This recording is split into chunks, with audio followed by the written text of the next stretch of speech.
السلام علیکم ورحمۃ اللہ وبرکاتہ۔ اکثر ایسا ہوتا ہے کہ ہم نماز کے لیے جب مسجد میں جاتے ہیں تو بہت سی بار ایسا ہوتا ہے کہ ہماری جو ہے وہ رکعتیں چھوٹ جاتی ہیں، اور ایسے حالات میں ہم کنفیوز ہوتے ہیں کہ ہمیں جب ہم جوائنٹ کریں گے نماز کو، چاہے وہ کوئی بھی رکعت ہو، تو ہمیں اس وقت ثنا پڑھنی چاہیے یا نہیں۔ تو آئیے اس پہ کچھ روشنی ڈالتے ہیں۔ دیکھیے، یہاں آپ دو طریقے بالکل سمجھ لیجئے۔ سب سے پہلا طریقہ تو یہ ہے کہ جب امام صاحب ہوتے ہیں وہ نماز باواز بلند جب وہ پڑھاتے ہیں قرأت کے ساتھ، جسے کہا جائے، جس میں ہمارے کانوں تک بھی قرآن مجید کی تلاوت کا آواز آتا ہے، تو یہ کون سی نمازیں ہیں؟ فجر کی 2 رکعت فرض، مغرب کی 3 رکعت فرض، اور عشاء کی 4 رکعت فرض میں پہلی 2 رکعت فرض، جس میں آواز کے ساتھ امام صاحب نماز پڑھاتے ہیں۔ یہ تو آپ سمجھ گئے۔ باقی عشاء کی آخری والی 2 رکعت جو ہے وہ خاموشی سے پڑھاتے ہیں، جس میں آواز بلند آواز سے نہیں قرأت ہوتی، اور عصر اور ظہر میں بھی خاموشی سے ہی ہوتا ہے، جمعہ کے علاوہ۔ تو یہاں ایک بات آپ کو آسانی سے میں سمجھانے کی کوشش کرتا ہوں، آپ 2 چیز ذہن میں رکھیے۔ اگر آپ نماز کے لیے مسجد میں گئے اور آپ نے دیکھا کہ یہ پہلی رکعت ہے اور شروع ہو چکی ہے، اس وقت امام صاحب الحمد شریف شروع کر چکے ہیں، یعنی قرأت آپ شروع کر چکے ہیں۔ وہ تو ثنا اور اعوذ باللہ بسم اللہ تو جو ہے وہ قرأت کے ساتھ نہیں پڑھا جاتا، وہ تو امام صاحب جو ہے وہ اپنے من میں ہی پڑھتے ہیں، اور مطلب آواز کے ساتھ نہیں پڑھتے۔ الحمد شریف کی جب قرأت شروع ہوگی تو آپ سمجھ لیجئے کہ اس وقت آپ پہنچے ہیں جب الحمد شریف کی قرأت شروع ہو گئی، یا اس کے بعد کی کوئی بھی قرأت شروع ہو گئی، یعنی قرآن مجید کی تلاوت کا آواز ہمارے کانوں میں آ رہا ہے۔ ایسے حالات میں، ایسے وقت میں آپ پہنچے ہیں تو آپ کو ثنا نہیں پڑھنی ہے، آپ کو صرف اللہ اکبر کہہ کر جو ہے وہ ہاتھ باندھ لینے ہیں، اور امام صاحب جو پڑھ رہے ہیں اسے صرف سننا ہے۔ اس وقت آپ پر ثنا معاف ہے۔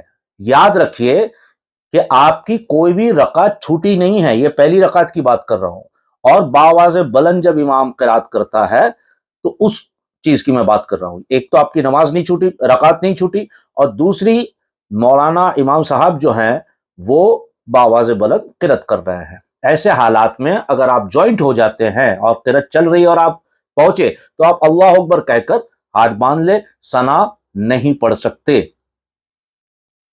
اب یہ تو آپ سمجھ گئے، اس وقت ثنا معاف ہے۔ لیکن آپ دوسری رکعت میں پہنچے، پہلی رکعت آپ کی چلی گئی، آپ دوسری رکعت میں پہنچے ہیں۔ جیسے مان لیجئے کہ مغرب کی آپ نماز کے لیے نکلے مسجد کے لیے، اور امام صاحب جو ہے وہ پہلی رکعت مکمل کر چکے ہیں، اور دوسری رکعت میں آپ پہنچے ہیں، لیکن وہاں بھی قرأت تو ہوگی دوسری رکعت میں باواز بلند، وہ قرآن مجید کی تلاوت ہمارے کانوں تک جائے گی، کانوں تک آئے گی اس کی آواز، بھلے وہ دوسری رکعت میں آپ جوائن کر رہے ہیں، لیکن اس وقت بھی آپ کو ثنا نہیں پڑھنی ہے۔